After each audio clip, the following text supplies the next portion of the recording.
এই শোনো না, আমাদের অন্ধবিশ্বাস চ্যানেলটি যারা এখনো সাবস্ক্রাইব করেননি, প্লিজ সাবস্ক্রাইব করে দাও। আর অল্প কিছু সাবস্ক্রাইবার হলে 1 লক্ষ পরিবার হবে। সবাই প্লিজ সাবস্ক্রাইব এবং বেশি বেশি শেয়ার করে দাও প্লিজ। দুপুরে সুলতান শেখ হাসপাতাল ছেড়ে বাড়ি ফিরে এলেন। জাওয়াদ বাবাকে বিছানায় শুয়ে দিয়ে নিজ কক্ষে এলো। ক্লান্তির ছাপ লেগে থাকা পোশাক না বদলেই বিশ্রামের পালঙ্কে শরীর ছেড়ে দিল। পুরুষালী গম্ভীর ঘর্ম একটি চঞ্চলা মেয়েলি সুবাস বিচরণ করছে আজ। শাওন হসপিটাল থেকে স্বামীর সঙ্গে শেখ বাড়িতে এসেছে। ও খাটে বসে আলতো হাতে জাওয়াদের কপাল স্পর্শ করলো। মৃদু চাপে হাত বুলিয়ে দিতে দিতে বলল, মাথা ব্যথা করছে। এমন যত্ন পেলে একটু একটু মাথা ব্যথা হলে মন্দ হয় না। শাওন শীতের শিমুল ফুটা সকালের মতো জড়সড় ও রক্তাভ হয়ে উঠল। মৃদু কণ্ঠে বলল, একটা লম্বা ঘুম দাও, সব ক্লান্তি দূর হয়ে যাবে। ক্লান্তি দূর করার উপায় বললেই ছুটি পেয়ে যাবে ভেবেছো? এসেছো নিজের ইচ্ছে, ছুটি পাবে আমার ইচ্ছে। বাবা মা কি ভাববে? আমার উচিত একটু তাদেরও সময় দেয়া। বাড়ির সবাই দুর্বল হয়ে গেছে। আর আমার দুর্বলতা চোখে পড়ে না? অনুযোগ করলো জাওয়াদ। আজ তার কথাবার্তা একটু বেশি এলোমেলো লাগছে যেন। শাওন বুঝে গেল তার নিস্তার নেই। কোনো জবাব না দিয়ে জাওয়াদের চুলে হাত বুলে দিতে লাগলো। জাওয়াদ কাত হয়ে শুয়ে এক হাতে শাওনের কোমর জড়িয়ে ধরে। আচ্ছন্ন স্বরে বিড়বিড় করে বলে, গায়ে কি নেশাদ্রব্য মাখো? কাছে এলে এমন ঘোর লাগে কেন? ধুর। শাওন লজ্জায় মুখ লুকালো। কিছুটা সময় বাদে জাওয়াদ মৃদু কণ্ঠে ডাকলো, শাওন। শুনছি। ভালোবাসি, ভীষণ ভালোবাসি তোমায়। আমাকে কোনোদিন ভুল বুঝো না। তোমার প্রতি, পরিবারের প্রতি, আমার ব্যবসার প্রতি, তিলে তিলে করা সম্মানের প্রতি আমার ভালোবাসায় কোনো খাদ নেই। তা রক্ষায় আমি যা কিছু করতে রাজি। কিছুক্ষণ বাদে সামনের কুলেই জাওয়াদের ভারী নিঃশ্বাসের শব্দ শোনা গেল। দুপুর দুটোই অনন্তের ফোনে একটি কল এলো। রিসিভ করতে নিঃসন্তের যারা। কোথায় তুই? ফুটবল খেলতে এসেছি ভাইয়া, মাকে একটু বলে দিও ফিরতে লেট হবে। মেহজাবিনকে বাসায় পৌঁছে দিয়ে এসেছিলি? জাবিন তো অনেকক্ষণ আগে বেরিয়ে গেছে। আমার খেলা আগে, তাই নিষেধ করলো সঙ্গে যেতে, তাই আমি গেলাম না। আর হয়তো এতক্ষণ পৌঁছে গেছে। নিঃসন্ত বিনা বাক্যে ফোন কেটে শাওনকে কল দিল। সরাসরি জিজ্ঞেস করলো, মেহজাবিন বাড়ি ফিরেছে? এখনো ফেরেনি। কেন ভাইয়া? কিছু না, পরে কথা বলছি। নিঃসন্ত শান্ত ভঙ্গিতে কথা বলে ফোন কেটে দিল। ওর সচেতন বিচক্ষণ মনে সুস্থিরতার অভাব দেখা দিল। বিয়ের দিন হতে একের পর এক বিপদ ও ঝামেলা যাচ্ছে দুই বাড়ির উপর দিয়ে। এর মাঝে জাওদের আকস্মিক বোনকে নিয়ে চিন্তাগ্রস্ত হয়ে পড়াটাও চোখে লেগেছে ওর। জাওদের বোন শাওনের শ্বশুর বাড়ির গুরুত্বপূর্ণ সদস্য এবং বিয়ের দিন রাতে আমিনকে অত্যাচার করার গুরুত্বপূর্ণ সাক্ষী হিসেবে আমিনের ক্ষোভের একটা কারণ মেহজাবিনও হতে পারে কি? নিশান্ত তৎক্ষণাৎ মেহজাবিনের ফোনে কল করতে করতে গাড়ি নিয়ে বেরিয়ে পড়ল। কালো BMW গাড়িটা ব্যস্ত সড়কে উদ্দামতা ছড়িয়ে ছুটছে। নির্বিকার ধুলোবালি বাতাসের উৎপাতে পিচ ঢালা পথ ছেড়ে শূন্যে উড়ে পরিবেশ দূষণ ঘটাচ্ছে। ড্রাইভিং সিটে বসে থাকা গম্ভীর পুরুষটির পুর খাওয়া দক্ষ হাত দৃঢ়ভাবে স্টিয়ারিং আঁকড়ে ধরে আছে। দুটি চোখ একবার পথে একবার ফোনে চঞ্চলভাবে ছুটছে। অপর পাশে ফোন বাজছে কিন্তু রিসিভ হচ্ছে না। নিঃশান্তের ভারী কি মেজাজের ফসকা বাঁধনটা এবার ভালো মতো কষে গেল। ডান হাতে স্টিয়ারিং ঘুরিয়ে বাম হাতে ফোনের ডায়াল লিস্টে স্ক্রল করে একটি নম্বর খুঁজল। আধ মিনিটের মাঝেই ফোন বাজলো শেখ বাড়িতে। রিসিভ করলেন তানি খালা। নিঃশান্ত ধীরস্থির স্বরে কৌশলে জানতে চাইল, খালা, আপনাদের বাড়ি থেকে কোনো গাড়ি বেরিয়েছে আজ? ড্রাইভার কি বাড়িতে আছে? তানি খালা প্রশ্নের হেতু বুঝলেন না। বললেন, তাহের ভাই তো গাড়ি লইয়া মিয়া আমারে আনতে গেছে অনেকক্ষণ আগে। নিঃশান্তের পথে নিবিষ্ট চোখ জোড়ায় বিদ্যুৎ খেলে গেল। বলল, তাহের চাচার ফোন নম্বরটা দিতে পারেন আমাকে? শাওনকে বলুন জেনে আমাকে মেসেজ করে দিতে, কুইক। মেসেজ এলো 5 মিনিটের মাথায়। নিঃশান্ত শেখ বাড়ির ড্রাইভার তাহেরকে কল করতে প্রথমবারে রিসিভ হলো। তাহের মিয়া বেশ বিরক্তি নিয়ে বলল, হ্যালো, কেডা? চাচা, আমি নিশান্ত। আপনি এই মুহূর্তে কোথায় আছেন? আমি তো গাড়ি সার্ভিসিং করাইতে আইছি। গাড়ি মাঝপথে খারাপ হয়ে গেছে, স্টার্ট নেই না। মেহজাবিন কোথায়? ম্যাডাম তো গেছে গা, গাড়িতে ওইটা দেখা স্টার্ট নেই না, হেডপ্যাডই নাইমা গেছে। চমৎকার। এই শব্দটায় প্রহসন রূপে ছিটকে এলো রাশভারী কণ্ঠনালী হতে। অনন্ত তাকে পৌঁছে দিতে গেল না, আবার গাড়িটাও তখনই খারাপ হলো। ভাগ্য কি খুব কৌশলের মেয়েটিকে বিপদে ফেলতেই মরিয়া? বিধির বিধান হলে খণ্ডানোর সাধ্যকার। নিশান্ত ফোন কেটে মেহজাবিনের বিশ্ববিদ্যালয় হতে বাড়ি ফেরার রূপটা ধরল। উষ্ণ নিঃশ্বাস ত্যাগ করে ফুঁসে ওঠা চিন্তাগ্রস্ত মস্তিষ্ককে সামলালো। মাঝে একবার সিগন্যালে আটকে পড়েও অনবরত ফোন করে গেল। ফোন বাজছেও, কিন্তু কেউ তুলছে না। স্নায়বিক চাপে দেহের প্রতিটি রক্তকণিকা অস্থির হয়ে উঠছে। এর মাঝেই ডায়াল লিস্টে আবারও হাতড়ে বেরিয়ে একটা গুরুত্বপূর্ণ নম্বরে ফোন করলো সে। তড়িৎ কিছু তথ্য দিয়ে মেহজাবিনের মুঠোফোনের লোকেশন ট্র্যাক করে তার ডিভাইসের সঙ্গে কানেক্ট করতে বলল। কল কাটার কিছুক্ষণ বাদেই ওর অ্যান্ড্রয়েড সেটটা বিপ করে উঠল। নিশান্ত শিকারী বাজ পাখির মতো তীক্ষ্ণ চোখে চেয়ে দেখলো মেহজাবিনের লোকেশন তার বনানীর বাড়ির দিকে ছুটছে। নিশান্ত ওর থেকে কিছু দূরে আছে। এবার স্পিড বাড়লো গাড়ির, যেন অদৃশ্য কিছুকে ধাওয়া করছে সে। ছুটতে ছুটতে যখন সে এক বাড়ির বিশাল লোহার ফটকের সামনে গিয়ে তার পোষা প্রাণীর ন্যায় আদরে গাড়িটা থামলো, ক্ষুব্ধ চোখে দেখতে পেল সে একবারে ড্রাইভওয়েতে রেঞ্জ রোভার গাড়িটা বেশ দম্ভ নিয়েই পদার্পণ করেছে। গাড়ির ডান দিক থেকে একটি অতিশয় সুদর্শন পুরুষ নামলো। তার চোখে সানগ্লাস, ঠোঁটে আন্তরিকতা মাখা হাসি। গাড়ির সামনে দিয়ে ঘুরে এসে পুরুষটি থামলো বাঁদিকে ডোরের সামনে। দরজা খুলে দিতেই বেগুনি রঙা মসলিন শাড়ির কুচির সামনে নেমে এলো সাদা হিলজোড়া। নিশান্তের দুপাটি দাঁত একে অপরের সঙ্গে শক্ত হয়ে চেপে বসলো। বেশি বহুল মুঠোয় থাকা স্টিয়ারিংটা তার হাতের তীব্র চাপ সইছে। এই মেয়ে তো বহাল তবিয়তে আছে। হাসি মুখে আরেক পুরুষের সঙ্গে পা ফেলে ভেতরে যাচ্ছে, অথচ তার ফোনটা একবারও তুলল না। বিগত 20 মিনিটে নিশান্ত কি কি করেছে সেই আন্দাজ এই রমণীর আছে। এই কাণ্ড জ্ঞানহীনতার মেহজাবিনের প্যালব গাল তার বলিষ্ঠ হাতের থাবায় পিষ্ট করতে চাওয়া কি খুব দোষের হবে? নিশান্তের লজিক এমন ভাবনায় মোটেও দোষ দেখে না। খুবটা অন্তরে কয়েক দফায় ছুবল মেরে মূর্ছা যেতেই সৌম্য দর্শন পুরুষটি এবার ভাবনার দুয়ারে টুকা দিল।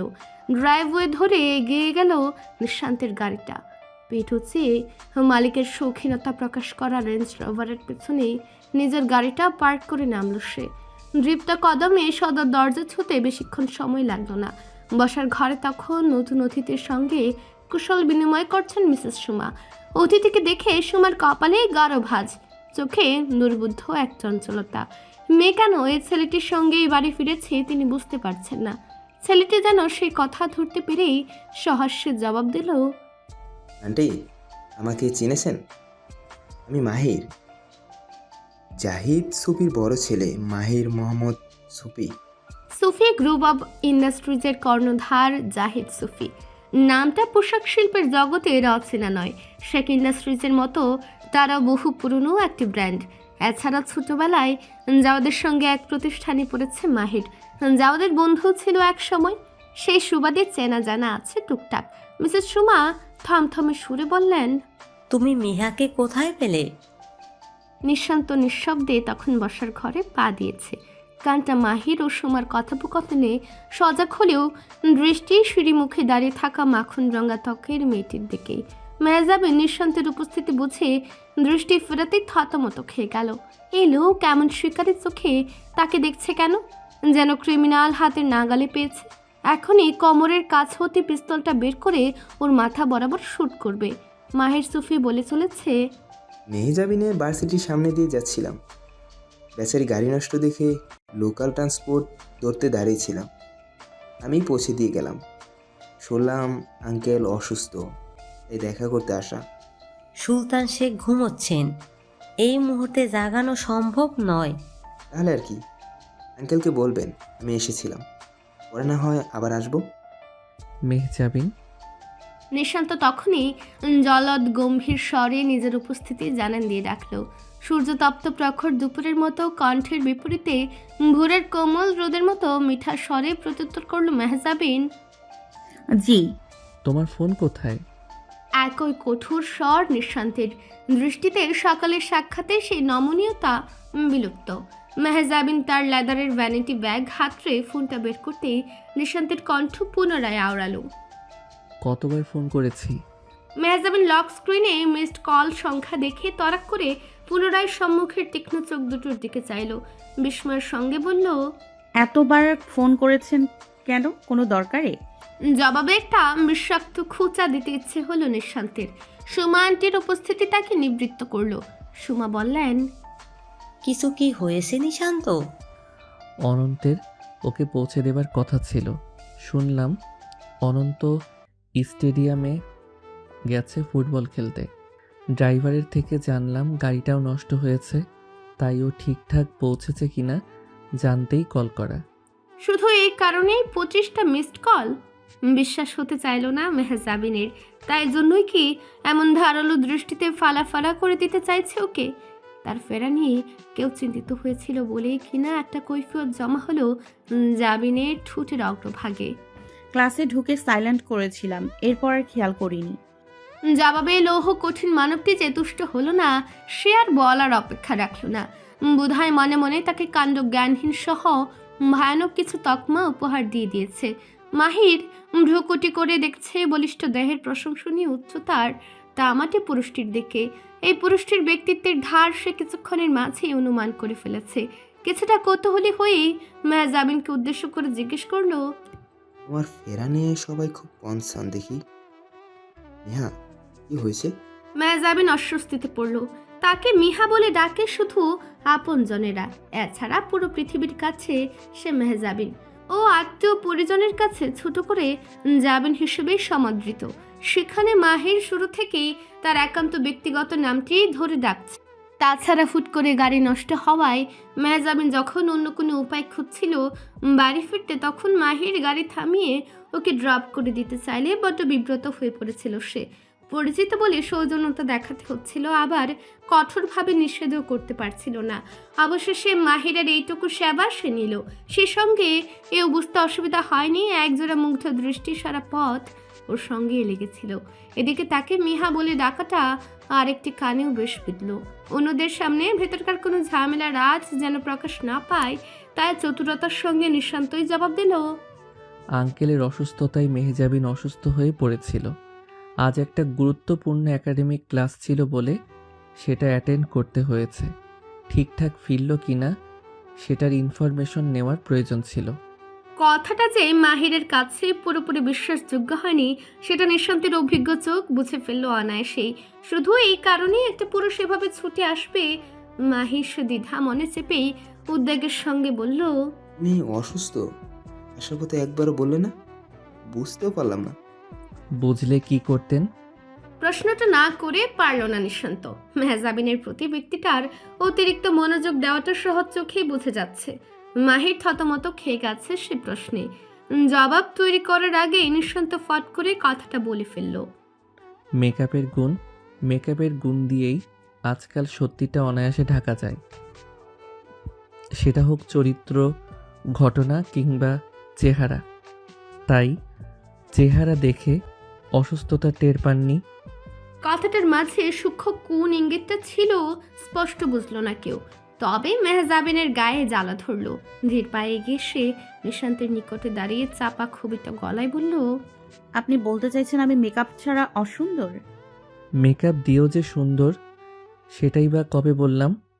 একই চাপা স্বরে জবাব দিল নিঃশান্ত।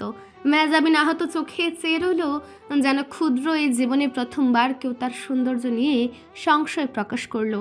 নাকের উপরে ভাগ বিরক্তির ভঙ্গিতে কুঁচকে গেল সঙ্গে সঙ্গে। ওদের এই নৈকট্য মাহির নিগড় চোখে পরখ করলো যেন। লোকটির সঙ্গে পরিচিত হবার জন্যই এগিয়ে এসে মুখোমুখি দাঁড়ায়, হাত বাড়িয়ে দিয়ে বলে, আমি মাহির মোহাম্মদ সুফি গ্রুপ অফ ইন্ডাস্ট্রির চেয়ারপারসন। আপনার পরিচয়টা মিস্টার? নাফিউন আজাদ নিশান্ত। আপাতত আমার পরিচয় জাওয়াদ শেখের সম্বন্ধী, আপনার বন্ধু, আমার ভগ্নিপতি। মাহির বেশিক্ষণ থাকলো না আর। প্রস্থানের আগে সুন্দর করে হেসে জামিনকে উদ্দেশ্য করে বলল, তোমার সুস্থতা কামনা করি, ভালো থেকো, আবার দেখা হবে। শেষ কথাটা এমনই জোর দিয়ে বলল যেন দেখা হওয়াটা অবধারিত। নিশান্ত এই ভাব বিনিময়কে কটাক্ষের দৃষ্টিতে দেখল। ড্রাইভার তাহের বাড়িতে ফিরল তখনই। গাড়ির সার্ভিসিং চার্জ দেওয়ার টাকা নেই তার কাছে, মালিকের কাছ থেকে সেটা নিয়ে যেতেই আসা। নিশান্ত কৌতূহলে তাকে জিজ্ঞেস করলো, গাড়িটা হঠাৎ নষ্ট হলো কিভাবে? তাহের মিয়া জানালো, আমি তো কিছুই বুঝলাম না স্যার। কয়েকদিন আগে বড় স্যার সব গাড়ির কলকবজা চেক দিয়ে গিয়ে রাখছে। ম্যাডামরা আনতে গেলাম ভালো গাড়িটা নিয়ে, পার্কিংয়ে ধুয়ে এক কাপ চা খাইতে গিয়েছিলাম, হনের পরে আর স্টার্ট নেওয়াই না। নিশান্তের রুক্ষ মুখশ্রী ভাবনাগ্রস্ততায় চেয়ে গেল। হুট করে গাড়ি নষ্ট হওয়া, জাবিনকে বাড়ি পৌঁছে দেওয়াটা কারো ঠান্ডা মস্তিষ্কের সফল ভাবনা হতেই পারে, নাকি সন্দেহ বাতিক মনটা একটু বেশি ভেবে ফেলছে এবার।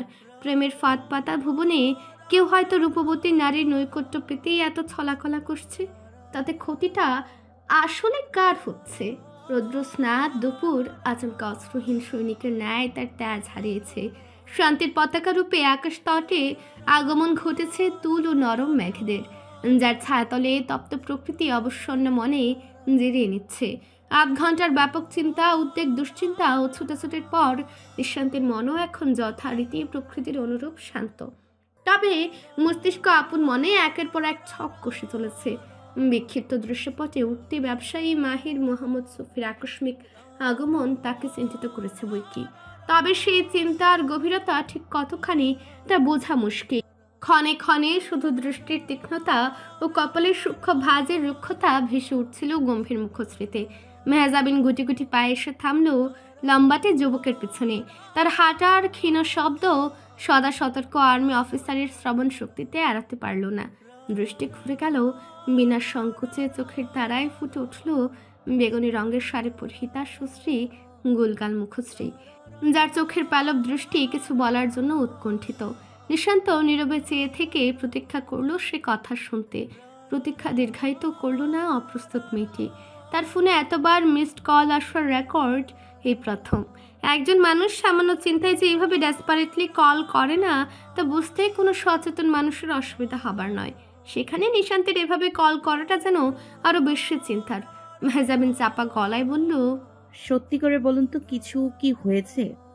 কিছু যেন না হয় সেজন্যই এত ব্যস্ততা। মেহজাবিন সহসায় বুঝল না সে কথার অর্থ। বিপরীত ব্যক্তিটি তার অজ্ঞতাকে কটাক্ষ করে পুনরায় বলল, শোভার সঙ্গে কি হয়েছে স্মরণে আছে? যদি থাকে তবে নিজেকে নিয়ে যেন সতর্ক থাকা হয়। অপরাধী যতক্ষণ হাতের বাইরে, নিজের সেফটি ততক্ষণ হাতের মুঠোয় রাখতে হবে। Mind it. মেহজাবিনকে টপকে লম্বা পা ফেলে নিঃশান্ত চলে গেল সুমা বেগমের কাছে। এবার তাকে ফিরতে হবে। সুমা প্রতিবাদ করে বললেন, এখনই যাবে? দুপুরে খেয়েছো? খাই নাই, মুখ দেখা বোঝা যায়। আইও, গরম গরম কয়টা ভাত খাওয়াই আলো। নিঃশান্ত সে প্রস্তাব নাকচ করতে চাইছিল, শাওন এসে তার একটা হাত ধরে আবদার করলো। না খেয়ে যেও না। বোনের আবদারের কাছে হার মানল পাষাণ মন। ভাতৃসুলভ নমনীয়তা এলো চোখে। নিরেট কণ্ঠে বলল, জাওয়াদ উঠেছে? ওঠোনি, ডেকে দেবো? প্রয়োজন নেই, উঠলে বলিস আমি তার সঙ্গে কথা বলতে চাই, আমাকে যেন কল করে। নিঃশান্তের খাওয়া হতে হতে মেহজাবিন পোশাক বদলে ফ্রেশ হয়ে নামলো। তার হাতে ল্যাপটপ সেন্টার টেবিলে সেটা নামিয়ে রেখে বলল, আমি গত রাতেই ইনভাইটেশন কার্ড ডিজাইন করে রেখেছিলাম, তোমরা দেখো তো পছন্দ হয় কি না। শাওন আগ্রহ নিয়ে দেখলো পান পাতা আকৃতির একটি কার্ড, যেটাকে এক পাশ দিয়ে দেখলেই মনে হয় পান পাতা, আবার অপর পাশ দেখলেই মনে হয় লাভ সাইন। পান পাতা অনেকটা হার্ট শেপের মতো বলেই এই লুকটাকে কেন্দ্র করে ভালোবাসা ও নিমন্ত্রণ উভয় থিমে 2 পার্ট করা কার্ডটা ডিজাইন করা হয়েছে। আর সোনালি অক্ষরে নিমন্ত্রণ বার্তা খচিত থাকবে ভেতরে। সুমা মেয়ের কাজের উপর সন্তুষ্ট হলেন। শাওনকে উদ্দেশ্য করে বললেন, তোমার বাড়িতে দেখাও, এপ্রুভাল দিয়ে আমি আজই প্রিন্টিংয়ে পাঠাবো, হাতে সময় কম। শাওন ল্যাপটপটা নিয়ে খাবার টেবিলে গেল নিশান্তকে দেখাতে। নিশান্ত ভাতের লুকমা গালে নিয়ে এক পলক চেয়ে দেখলো। মেহজাবিন সোফা থেকে ঘাড় বাঁকিয়ে চেয়ে রইল লোকটার প্রতিক্রিয়া দেখার জন্য। নিশান্ত বোনকে জিজ্ঞেস করলো, তোর পছন্দ হয়েছে? খুব। তাহলে প্রেসে পাঠিয়ে দিতে বল, আর কারো অ্যাপ্রুভাল নেবার প্রয়োজন নেই। সুমা সে কথা শুনে আর দেরি করলেন না, ব্যস্ত গলায় শাওনকে বললেন, কার্ডের ঝামেলা মিটে গেল। তোমার রিসিপশনের লেহেঙ্গা, মিহার লেহেঙ্গা আর জাওয়াদের শেরওয়ানি দুদিনের মাঝেই দিল্লি থেকে চলে আসবে। গহনা গড়ানোর ঝামেলা নেইনি। আমার সয়েজের সঙ্গে তোমারটা নাও মিলতে পারে, তাই সেসব তুমি নিজের পছন্দে কিনবে। বাকি সব টুকটাক যা শপিং, বাকি এ সপ্তাহের মাঝেই দুই ননদ ভাবি মিলে সেরে নেবে। আপাতত বাবার বাড়িতে ফেরার প্রয়োজন নেই। নিজের বিয়ের জিনিস নিজে পছন্দ করে কিনো। এই উৎসব তোমাদের জন্যই, তাই আমি চাই না সাজসজ্জা নিয়ে তোমাদের মনে কোনো আক্ষেপ থাকুক। এক নাগারে সব প্রয়োজনীয় কথা সেরে ফেললেন সুমা। শাওন সম্মতি দিতেই তিনি নিজ কক্ষে চলে গেলেন। সুলতান শেখের পাশে সারাক্ষণ কেউ না কেউ থাকছে প্রয়োজন অপ্রয়োজনে নজর রাখতে। সুমা স্বামীর দায়িত্বটা নিজেই পালন করেন। তিনি চলে গেলে ননদ ভাবি অথবা দুই বান্ধবী সোফায় পা তুলে বসে কি কি কিনবে তার ফাইনাল লিস্ট তৈরি করছিল। নিঃশান্ত বেরিয়ে যাবার আগে ওদের উদ্দেশ্যে শানা কণ্ঠে নির্দেশ জারি করলো, কেউ একা বাড়ির বাইরে যাবে না।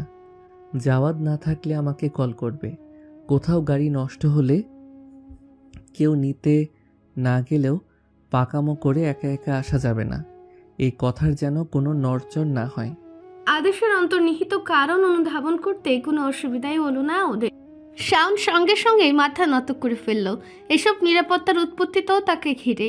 উঠে দাঁড়িয়ে ভাইয়ার নিকটে গিয়ে আদ্র স্বরে বলল, আই এম সরি ভাইয়া। নিঃসন্ত শাওনের নত থুতনি দুই আঙ্গুলে উঁচু করে তুলল। দৃঢ় গলায় পুনরায় বলল, প্রদীপের শিখা কখনো নতমুখী হয় না, আগুন সদা ঊর্ধ্বমুখী হয়ে জ্বলে। তুমি কোনো অন্যায় করনি, কাজেই তোমার ঘাড় যেন অকারণে নত না হয়। কেউ ভুল বুঝলে তার ভুল ভাঙাতে চেষ্টা করবে, কিন্তু নিজেকে দোষারোপ করবে না, মনে থাকবে? শাওন মাথা কাত করল। তার মনে থাকবে। ভাইয়া যতই কঠোর হোক না কেন, ভাই বোনদের ক্ষেত্রে তার অভিভাবক সুলভ সুরক্ষাদায়ী মনটা কখনো ছ্যাদ ঘটে না। কিছু মানুষ ঘটা করে আহ্লাদ দেখাতে জানে না, তার দায়িত্বের মাঝে ভালোবাসাকে বুঝিয়ে দেয়। যা ওদের ঘুম ভাঙল সন্ধ্যার কিছু আগে। সূর্য তখন তল্পি তল্পা গুটিয়ে প্রস্থানে প্রস্তুত। কার্তিকের হিম হাওয়া উড়ে আসছে জানালা গোলে। চোখ মেলে সে একটি চমৎকার দৃশ্য দেখতে পেল। ঘরের নতুন বউটা শাড়ি পরে ড্রেসিং টেবিলের সামনে দাঁড়িয়ে আঁচল ভাঁজ করে নিচ্ছে। হাত উঁচিয়ে চুল বাঁধতে গিয়ে আঁচলের ফাঁক গলে তার নির্মায়াত আকর্ষণ জাগানিয়া উদর রুকি দিয়ে যেন এর একছত্র অধিকারীকে ইশারায় ডাকছে। ইশারা প্রত্যাখ্যান করল না জাওয়াদ। শয্যায় নিমগ্ন বধূ কিছু বুঝে ওঠার আগেই সে নিঃশব্দে পেছন থেকে জড়িয়ে ধরল। বা হাতটা সন্তর্পণে গলিয়ে দিল আঁচলের ভেতরে নিজের সাম্রাজ্যে অধিকার বুঝে নিতে। মৃদু স্বরে বলল, শাড়ি পরা নারীকে কখনো বিশেষ চোখে দেখা হয়নি, তোমাকেই প্রথম মনোযোগ দিয়ে দেখেছি। আর বুঝেছি নারীর অঙ্গে জড়ানো শাড়ির প্রতিটি ভাঁজে ভাঁজে জগতের সবচেয়ে গাঢ় মাদকতা লুকিয়ে থাকে। হাতের ব্যাপুরা দখল ও কণ্ঠের ঘুর লাগা স্বরের যোগপথ আক্রমণে শিউরে উঠল শাওন। অপ্রতিভ ও কুণ্ঠিত চোখে চাইল আয়নার প্রতিবিম্বে। তার কাঁধে থুতনি নামিয়ে লোকটা মিটমিট করে হাসছে। জাওয়াদ ও মেহজাবিন উভয়ে উত্তরাধিকার সূত্রে অতিশয় সৌন্দর্যের অধিকারী, যে সৌন্দর্যে শান্ত স্নিগ্ধতা বিরাজ করে। ইদানিং এই সুদর্শন পুরুষটিকে দেখলে শাওনের চোখে আরাম লাগে। এই যে লোকটার দুদিন না কামানো খোঁচা খোঁচা দাড়িযুক্ত ফর্সা মুখটায় আধো ঘুমের র্যাশ লেগে আছে। শাওনের হা করেছে, থাকতে ইচ্ছে করছে। বিয়ের আগেও এই মুখটায় বিশেষ কিছুই খুঁজে পায়নি সে, অথচ বিয়ের পর থেকে বারবার নিজেকেই নিজে প্রশ্ন করছে এমন সুদর্শন পুরুষ সে আর দেখেছে? কখনো দেখেনি, দেখতে চায়ও না। তার এক জীবনে ভালো থাকার জন্য শুধু এই মানুষটার একটু সান্নিধ্য ও ভালোবাসায় বুঝি যথেষ্ট। জাওয়াদ চোখ টিপে ইশারা করে বলল, আজকাল আপনার চোখ দুটি এত মুগ্ধ হয়ে কি দেখে? আমি যা বুঝি তাই কি? কি বুঝো তুমি? বুঝি এই দুটো চোখ আমাকে পাওয়ার জন্য উতলা হয়ে আছে, আর আমি কি তার আবদার অপূর্ণ রাখতে পারি? জাওয়াদের অপর হাতটি শক্ত হয়ে চেপে ধরল স্ত্রীর কোমর, ঠোঁট দুটি আলতো করে চেপে বসলো ঘাড়ে। শাম ছটফুটে উঠল, সঙ্গে সঙ্গে খোঁচা খোঁচা দাঁড়ের ঘর্ষণ লাগলো ঘাড়ে। কণ্ঠ হতে মৃদু আর্তনাদ বেরিয়ে এলো। জাওয়াদ সে স্বর শুনে হাত আলগা করতেই পাখি ফুরুত করে উড়ে যেতে চাইলো, কিন্তু শাড়ির আঁচলটা আর ছাড়াতে পারল না। মিনমিন করে বলল, সারাদিন খাওনি, চলো এবার খেয়ে নেবে। পেটের উপভোক্তা দেখলেই হবে, মনেরটা দেখা লাগবে না। জাওয়াদ আবারও তাকে বাহু বন্দি করলো। সেজন্য সারা রাত পড়ে আছে। আগে মৌলিক চাহিদাকে অগ্রাধিকার দিতে হয়। আর ইউ শিওর সারা রাত? বলেই তের্যক হাসলো জাওয়াদ। শাওন নিজের কথার ফাঁদে পড়ে অস্থির হয়ে মুখ লুকানোর জায়গা খুঁজলো। প্রসঙ্গ বদলাতে বলল, তোমার বন্ধু এসেছিল আজ দুপুরে। কোন বন্ধু? মাহির সুফি। জাবিনকে ভার্সিটি থেকে বাসায় পৌঁছে দিয়ে গেছে। তুমি ঘুমাচ্ছিলে বলে আর দেখা করনি। জাওয়াদের বাহুবন্ধনী শিথিল হয়ে গেল। দুপুরের ঘটনা বৃত্তান্ত শুনে তার চোখ মুখের রং বদলে গেল। শাওন খুব কমই এই মানুষটাকে রাখতে দেখেছে, তাই কিছুটা অবাক হলো। কারণ না বুঝে বলল, কি হয়েছে? আমি তো তোমার কোনো ভাবেই অসন্তুষ্ট করলাম? আমার জন্য খাবার গরম করো, হাত মুখ ধুয়ে আসছি। জাওদের আকস্মিক নির্লিপ্ত আচরণে শাওন অবাক হলেও প্রতিবাদ করল না। শব্দে বেরিয়ে গেল। ঠিক তখনই নিজ কক্ষে আত্মনিমগ্ন মেহজাবিনের ফোনে আকস্মিক একটি মেসেজ এলো। প্রেম একটি অনিরাময়যোগ্য ব্যাধি, তুমি বোধহয় আমাকে সে ব্যাধিতে আক্রান্ত করে ফেললে। শুভা তার সংস্থায় যেতে যেতে পথে এর ইভেন্টের স্বতঃস্ফূর্ত অংশগ্রহণের জন্য চাঁদের বুড়ির কাছ থেকে স্পেশাল পারমিশন আদায় করেছে। এই স্পেশাল পারমিশনের জন্য তাকে কঠিন শর্তে রাজি হতে হয়েছে। পারিবারিক উকিল কাকুকে ডাকিয়ে একটা অঙ্গীকারনামা তৈরি করেছেন জাদরেল বুড়ি। তাতে ধারালো বাক্যে লেখা, শুভা এবছর মন দিয়ে পড়াশোনা করবে, সামনের সেমিস্টারে সিজিপিএ 3.50 এর উপরে আনতে হবে, চুল কেটে ছোটো করা যাবে না, বাদরামু ছেড়ে ভদ্রভাবে চলতে হবে এবং স্কুটি চালানো 6 মাসের জন্য নিষিদ্ধ। শুভা শর্তসমূহ শোনা মাত্রই বিদ্রোহী ভঙ্গিতে ঘোষণা দেয়, অসম্ভব। আমি একজন মুক্তিযোদ্ধার নাতনি, আমার শরীরে বীরের রক্ত বইছে, আর তুমি আমাকে পরাধীনতার শেকল পরাতে চাও? রাজাকার বুড়ি, সময় এসেছে বিদ্রোহ করার। তুমি এই দীপশিখাকে পরাধীন করে রেখেছ, আমি বীরের বেশে সংগ্রাম করে দীপশিখাকে স্বাধীন করব। পেটে ভাত নেই, সে করবে সংগ্রাম। ঘরে তালাবদ্ধ হয়ে যত পারিস সংগ্রাম কর। রাইফেল বন্দুক লাগলে বলিস, কিন্তু তো আর পারবি না, আমি না হয় কিনে দেব। ঘরে বসে সংগ্রাম খেলবি। শুভা বুঝলো এভাবে কাজ হবে না, তাকে কৌশলে আপোষে আসতে হবে। ও দুঃখী মুখ করে অসহায় ভঙ্গিতে বলল, আমার পাখা কেটে নিতে চাও? আচ্ছা, দিয়ে দেব, কিন্তু পাখা কেটে দিলে আমার যে পিঠে ক্ষত হবে, সেই ক্ষত কি দিয়ে সারাবো? ট্রিটমেন্টের খরচা কোথা হতে আসবে? আফটার অল আমি গরিব, পেটে ভাত জোটে না, চিকিৎসা কি করে করাই? সব কথার এক কথা, সেই টাকা তো। এভাবে বলছো কেন? আমি কি টাকা দিয়ে গাঁজা কিনে খাই? ডোপ টেস্ট করে দেখতে পারো। আমার একটাই অ্যাডিকশন, অ্যানিম্যাল অ্যাডিকশন। চাঁদের বুড়ির চোখ গরম করে চেয়ে বললেন, তোমার এডিকশনের পাওয়ার দেখবো আমি। যদি শর্ত পূরণ করতে পারিস, তবে আগামী 1 বছরের সব এডিকশনের আমার অ্যাকাউন্ট থেকে খুব খুশি করতে পারলে বোনাস হিসেবে তোর সংস্থার জন্য পার্মানেন্ট হেড অফিস বানিয়ে দেব। ম্যাগনা চাইতে যেন জলের বান ডাকলো শুভার মনে। প্লাবিত হয়ে গেল সকল দুষ্টবুদ্ধি। শুনছে কি? Permanent office? এই যে তার বহু দিনের লালিত আকাঙ্ক্ষা। ডোনেশনে ব্যক্তিগত ব্যয়ের উপর ভরসা করতে হয় বলে তার হয়ে উঠছিল না। একটা অফিস পেলে সংগঠনের কাজ আরও মজবুতভাবে প্রসার করা যাবে, মানুষের দৃষ্টি আকর্ষণ করা যাবে। চাঁদনি বেগম জানতেন নাতনির দুর্বলতা কোথায়, সেখানেই সুরসুরি দিয়েছেন। খেয়ালি করে গম্ভীর গলায় বলেন, কি চুপ কেন? ইচ্ছে নেই? তাহলে আর কি করা? মানবো না মানে? আমি মানবো, আমার বাপের মা শুদ্ধ মানবে। কোথায় সই করতে হবে বলো? তোমার বুকে ট্যাটু করে সই করে দেব, নাকি ফ্রেমে বাঁধিয়ে তোমার শোবার ঘরের দেয়ালে আটকাবো? চুপ বেদম, তোর এই বাচালিপনাকেও শর্তে ইনক্লুড করা প্রয়োজন ছিল। যাই হোক, এই স্ট্যাম্পে সই করবি। কোনো শর্ত ভাঙলেই শাস্তি পেতে হবে। একটা একটা করে স্বাধীনতা কেড়ে নেওয়া হবে। এরপর সত্যি সত্যিই এক মাসুয়ার সাথে বিয়ে দিয়ে দেব। বর মাছ বেচবে, তুই মাছ কুটবি। তখন যত পারিস বেড়ালকে খাওয়াস। মাসোয়াকে বিয়ে? উহুম। সুভার মনে যে একজন চোখের ডাক্তার ঢুকে বসে আছে, যে সবার চোখের রোগ ধরতে পারে একমাত্র সুভার চোখ ছাড়া। এই ডাক্তার যদি তার প্রফেশন বদলে মাসোয়া হয়, তবে সুভার মাসোয়া বিয়ে করতে কোনো আপত্তি নেই। অতঃপর সুভা সই করলো। শর্ত মানার নমুনা স্বরূপে সকালে পড়তে বসলো। অনার্স ফার্স্ট ইয়ারে এই প্রথম সে বই ছুঁয়েছে। স্কুলের বাচ্চাদের মতো উচ্চ স্বরে উচ্চারণ করে করে পড়লো। ওর পড়া দেখে বাড়ির সবাই রীতিমতো ভ্যাবাচাকা খেয়ে বসলো। শিরিনের চোখ ছলছল করে উঠল। আঁচলে চোখ মুছে আবেগ সামলে বললেন, আমার ছোট মেয়েটার এতদিন বুদ্ধিশুদ্ধি হলো, আমার আর চিন্তা নেই, কারো যন্ত্রণার কারণ হতে হবে না। এবার নিশ্চিন্তে মরতে পারবো। হ্যাঁ, সব মরে সাফ হও। সব দায়িত্ব কাঁধে নিয়ে আমি বেঁচে থাকি। আমার তো আর মরার জো নেই। স্বামী গেল, ছেলে গেল, সব চলে যাও। চাঁদনি বেগম ক্রোধে জ্বলতে লাগলেন। চশমার ভারী কাচের আড়ালে চোখ দুটো সহসায় চিকচিক করে উঠল ওনার। আফিয়া চাপা গলায় ধমক দিলেন ছোট যাকে।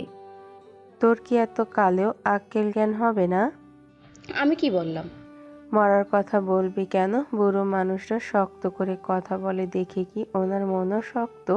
ওটা তো মনের ব্যথা ঢাকার বর্ম মাত্র। এসব বলে দুঃখ দিস কেন? শিরিন দমে গেলেন। আলতো করে গিয়ে বসলেন শাশুড়ির পাশে। চাঁদনি বেগম ফিরেও চাইলেন না। শিরিন আপ্লুত স্বরে ডাকলেন, আম্মা, আপনি কি আমার মরার কথা শুনে মন খারাপ করলেন?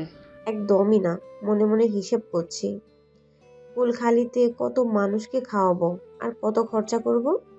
শিরিন রাগ করলেন না, গা ঘেঁষে বসলেন আরো। বললেন, আপনার কত টাকা? আপনার বাবা তো সেই পাকিস্তান আমলের মস্ত ব্যবসায়ী। একমাত্র মেয়ে হিসাবে বিরাট সম্পত্তি পেয়েছেন, ব্যবসার উত্তরাধিকারী হয়েছেন। শোবার বাবা বেঁচে থাকতে সেই তো দেখতো এসব। সে ব্যবসা থেকে প্রতি মাসে বিশাল বিশাল অ্যামাউন্ট আসে আপনার অ্যাকাউন্টে। আমাকে 100 বারে মেরে 100 বার কুলোখানি করলেও আপনার রাজখোষে খাটতে হবে না। গায়ে পড়ছো কেন? সরো, খেয়ে খেয়ে শরীরটাকে চর্বির ফ্যাক্টরি বানিয়েছো। বুড়ো বয়সে শরীরের গাঁটে গাঁটে ব্যথা হবে তোমার। আপনি কি আমার সঙ্গে একটু ভালো করে কথা বলতে পারেন না? সবসময় এমন খ্যাটখ্যাট করেন কেন? বেশ করেছি। অত দরদ দেখাচ্ছ কেন? ভেবেছো তেল দিয়ে আমার সম্পত্তি লিখে নেবে? সে আশার গুড়ের সমুদ্রের ভেজা বালি। শিরিন আশ্চর্য হয়ে গেলেন। আমি আপনার সম্পত্তির লোভ করিনি। লোভ করি? এত বড় কথাটা বলতে পারলেন? তাহলে শুধু শুধু বাহিরে চাকরি করে জীবন যাপন ক্ষয় করলাম কেন? আপনার পা টিপে দিতাম 2 বেলা, ঘুমের ঘরে টিপছাপ হাতিয়ে নিতাম। আমি কি তা করেছি? আমার বাপের বাড়ি কি ফকিরনি? আপনার মতো অডেল না থাকলেও গর্ব করার মতো আছে। আমার ভাই আসছে আগামীকাল বিকেলের ফ্লাইটে লন্ডন ল্যান্ড করবে। থাকবো না আর আপনার বাড়িতে। বড় মেয়েটার বিয়ে আনুষ্ঠানিকতা মিটে গেলে চলে যাব আমি। শিরিন অশ্রু ছলছল চোখে চলে গেলেন।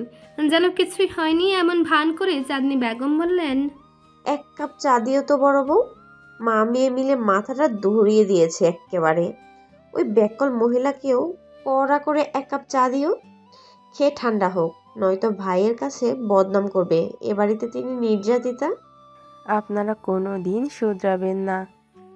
দিলশানের চেম্বার ও ডিউটি মিলিয়ে বেশ ব্যস্ত সময় যাচ্ছে। অবসরের জন্য খুব কম সময় মেলে তার, বিনোদনের জন্য তো নয়। রাতের বেলা ঘুমের মাঝেও রোগীদের ফোন আসতে থাকে। দিলশান কখনোই এ নিয়ে নিষেধাজ্ঞা দেয় না। ফোন সাইলেন্ট বা বন্ধ করে রাখে না। মাঝরাতে কাঁচা ঘুমটা ভেঙে গেলে স্বভাবসুলভ বিরক্ত লাগলেও সে বিনয় ও নর্মতা দেখে কথা বলে। জরুরি প্রয়োজনে তাকে ফোন করে কেউ নিরাশ হয় না। অসুস্থ রোগীরা ডাক্তারকে অনেক বেশি ভরসা করে। ডাক্তারের কথা তাদের মনের জোর ধরে রাখতে সাহায্য করে। তাই দিলশান ওদের সেই ভরসার স্থানটুকু দায়িত্বের সঙ্গে দখল করে রেখেছে। ডিউটি ও চেম্বারের মাঝে কিছুটা সময় অবসর মেলে তার। নিজের বরাদ্দকৃত চেম্বারে লাঞ্চ করে বিশ্রাম নেওয়ার বদলে দিলশান অভুক্ত অবস্থায় বেরিয়ে পড়ল হাসপাতাল ছেড়ে। সকালে খেতে বসে মায়ের সঙ্গে একটু ঠোকাঠুকি হয়ে গেছে। ছেলে ওনার এক্সপেরিমেন্টাল ডিশকে খারাপ বলে অহেতুক অপচয়ের জ্ঞান দেওয়ায় সুলেখা অভিমান করে সকালে খাননি। এখন সেটার খেসারত দিতে ও অন্তরের অস্থিরতা কমাতে মায়ের সঙ্গে দুপুরের লাঞ্চটা করবে বলে গাড়িটা নিয়ে বেরিয়ে পড়েছে। তার দেখা জগতের সবচেয়ে সরল ও অভিমানী মানুষটা মা। কিছু মানুষের মনের বয়স কখনো বাড়ে না, সুলেখাও তেমনই। দস্তগীর সাহেব বিশাল ধৈর্যবান বলেই স্ত্রীকে সামনে রাখতে পেরেছেন এতগুলো বছর। বড় হবার পর দিলশান ও মায়ের ছেলে হবার বদলে সুলেখার বাবা হয়ে গেছে। আর পিতার থেকে পাওয়া ধৈর্যের গুণ তো আছে, যদিও আজকাল এই গুণের সদ্ব্যবহার আরেকজনও করছে।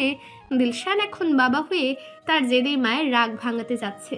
পথিমধ্য রেস্তোরাঁ থেকে মেয়ের পছন্দের সুশি, ফ্রাইড চিকেন, ডাম্পলিং আর নিজের জন্য বারবিকিউ স্টেক পার্সেল করে নেয়। সময়টা দুপুর 2টো।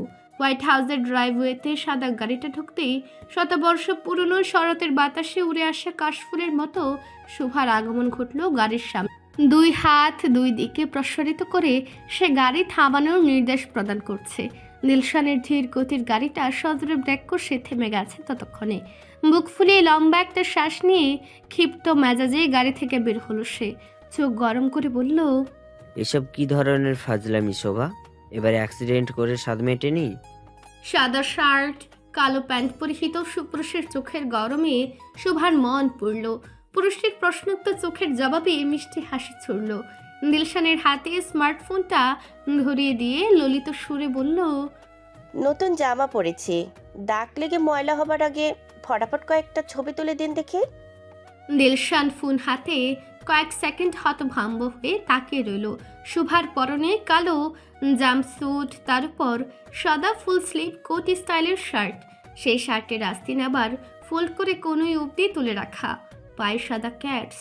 দেখে মনে হচ্ছে 12-13 বছরের একটি মেয়ে নতুন জামা পরার খুশিতে লাফিয়ে লাফিয়ে ছবি তুলতে আবদার করছে। শুভা ততক্ষণে দাঁত বের করে হাসি দিয়ে পোজ নিয়ে দাঁড়িয়েছে। দিলশান বিবাদ বাঁধাতে চাইল না। বুঝতে বাকি নেই মেয়েটি তার অ্যাটেনশন পেতেই একটা বাহানা নিয়ে এসেছে মাত্র, তাই ফটাফট কয়েকটা ছবি তুলে দিল। শুভা টফিকে টেনে এনে তার সঙ্গে কিছু পোজ দিল। এরপর আরেকটু আবদারের সুরে বলল, আসুন সেলফি তুলি। আমি তো নতুন জামা পরিনি, কোন খুশিতে তুলব? আমাদের ড্রেসের কালার আজকে সেম সেম, সেই সুবাদে একটা black and white couple pic হয়ে যাক। Couple pic? লাজুক হাসলো শুভা। দিলশানের হাত থেকে ফোনটা নিয়ে ওর সামনে এসে কাছাকাছি দাঁড়িয়ে গেল, কিন্তু ক্যামেরায় দুজন আটলো না। উচ্চতায় দিলশান লম্বা বলে দুজন একসাথে আটছিল না। শুভা অধৈর্য হয়ে বলল, একটু ঝুঁকুন না। দিলশান তেরচা হেসে ঘাড়টা আরো টানটান করলো। অস্থির মতি তখন বিরক্তি ভরে বলল, একটা সামান্য ছবি তুলতে ছেলেদের এত নকশা করতে হয় জানা ছিল না। গার্লফ্রেন্ড জানলে মাইন্ড করবে নাকি ভাবছেন আপনার ছবি ফটোশুট দিয়ে নোট বানিয়ে ভাইরাল করব? দিলশান ত্যক্ত শ্বাস ফেলল। মেয়েটি চরম মাত্রার ঠুট কাটা অনাগ্রহে বলল, বড্ড বাজে বকো তুমি। আমি তো মধুর কথাই বলতে চাই, আপনিই তো শুনতে চান না, খালি তেরামো করেন। আর তুমি বড্ড সরল। একদম পানির মতো। অ্যালকোহল যুক্ত পানি খেয়ে মাতাল হয়ে যান। ভীষণ ডার্টি মাইন্ডের। তো আপনি সার্ফ এক্সেল হয়ে যান না, সব ডার্ট ধুয়ে দেবেন। আমি ডাক্তার, ধোপা নই যে ধুয়ে দেব। আমি শোভা, পচা ডোবা নই যে ডার্টি হব। আপনার মন পচা, আমার সরল কথার অন্য মানে বের করেন শুধু শুধু। মনও হলো দিলশান। এই বাচাল কুট বুদ্ধিতে ভরা মেয়ের সঙ্গে পারা তার কর্ম নয়। পাশ কাটিয়ে ভেতরে যেতে চাইলে শুভা আর্তনাদ করে উঠল। ছবি না তুললে যেন তার প্রাণটা এখনই পিঞ্জর ছাড়বে। দিলশান ঝুঁকে এসে ক্যামেরায় নিজের মুখ দেখাতে শুভা মুহূর্তেই মিষ্টি হেসে ফটাফট বিভিন্ন এক্সপ্রেশন দিয়ে ছবি তুলে নিল। এরপর সফলতার হাসি দিয়ে বলল, ওকে ডান। ভবিষ্যতে অন্য মেয়ের দিকে নজর দিলে তাকে এই ছবি দেখিয়ে ভেস্তে দেব, বলবো আমার সঙ্গে চিট করেছেন। দিলশানের মুখটা হা হয়ে গেল। এমন ধরিবাজ মেয়ে সে জন্মে না দুটো দেখেছে আর না দেখার ইচ্ছে আছে। হাততালি দিয়ে বলল, তুমি প্লিজ গিনিস বুক ওয়ার্ল্ড রেকর্ডের টিমকে ইনফর্ম করো। আই হোপ বিশ্বের ধরিবাজ মেয়ে হিসাবে এটা স্বীকৃতি পেয়ে যাবে। দিলশান গাড়ি থেকে খাবারের প্যাকেট নামাতেই সুলেখা বাইরে বের হলেন। দিলশান খাবার নিয়ে ওনার সামনে গিয়ে বলল, সারাদিন খাইনি তোমার সঙ্গে খাবো বলে, পছন্দের খাবার কিনে আনলাম, এখনো রাগ করে থাকবে। মমতার উত্তাপে সুলেখার মন মোমের মতো গলে গেল। গলা উঁচিয়ে মতিন মিয়াকে ডেকে বললেন, খাবারগুলো টেবিলে রাখো। শুভা মা ছেলের ব্যাপারটা ধরতে পারলো চট করে। দিলশান ভেতরে চলে যেতে সুলেখা ওর দিকে মনোযোগ দিলেন। শুভা দুঃখী মুখ করে বললেন, নিয়মিত ভালোবাসার গল্প শুনতে এবং পড়তে আমাদের অন্ধবিশ্বাস চ্যানেলটি সাবস্ক্রাইব করে পাশে থাকা বেল আইকনটি ক্লিক করুন। ধন্যবাদ সবাইকে।